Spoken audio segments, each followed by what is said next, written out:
This is a short video of one of my patients who was a 31-year-old avid weightlifter who developed some increased sharp left hip pain.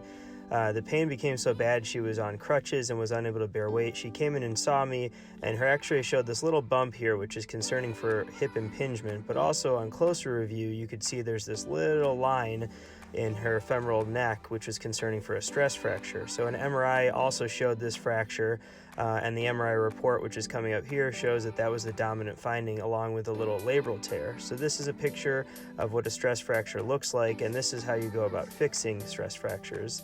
So she underwent this procedure. This is a picture of her intraoperative imaging, and then afterwards she's very happy. She did really well. 4 months later, she was back to lifting. Unfortunately, even though she returned to lifting, she was still having some ongoing pain. It was different than the previous symptoms. Her MRI again showed some labral tearing and impingement in her hip. So just a brief review, this is the femur, this is the pelvis. This is going to show us what hip impingement is. This is normal cartilage in the labrum around the hip. So what femoral acetabular impingement is where there's a little extra bone that you'll see here on the femoral head-neck junction. So in a second here, you'll see this area of extra bone forming on the femur. And when you have this bump here called a cam lesion, it causes impingement in the labrum, which is that little yellow area.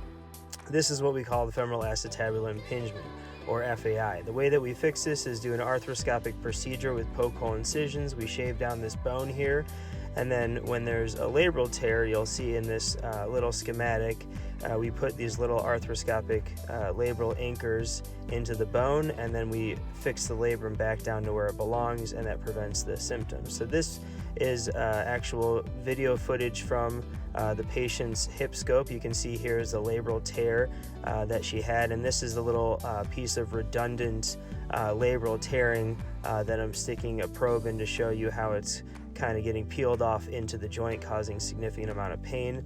This is coming in with a little arthroscopic suture anchor as demonstrated in that previous animation. You can see here in a second I'm going to come and pass this suture through the torn labrum and in a second retrieve it out from the other side. So we pass it down through the labrum and through the cartilage. Use this little instrument to grab it back through on the other side. So this is retrieving it back on the other side and pulling it back up through that little small cannula that's coming through our poke hole incision.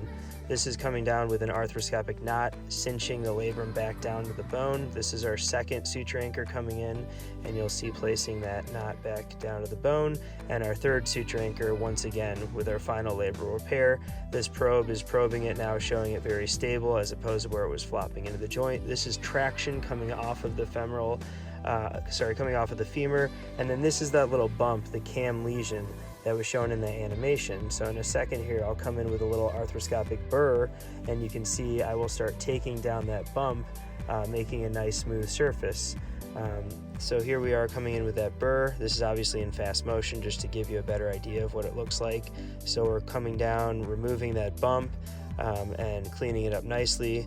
This is more of that bump coming down. Interestingly, in her case, in a second here, you'll see there's a little part of the screw right there. You can see just the edge of where the top of the screw was. So it wasn't too much of an issue. You can see here is an x-ray intra-op, and this one's once the bump is removed.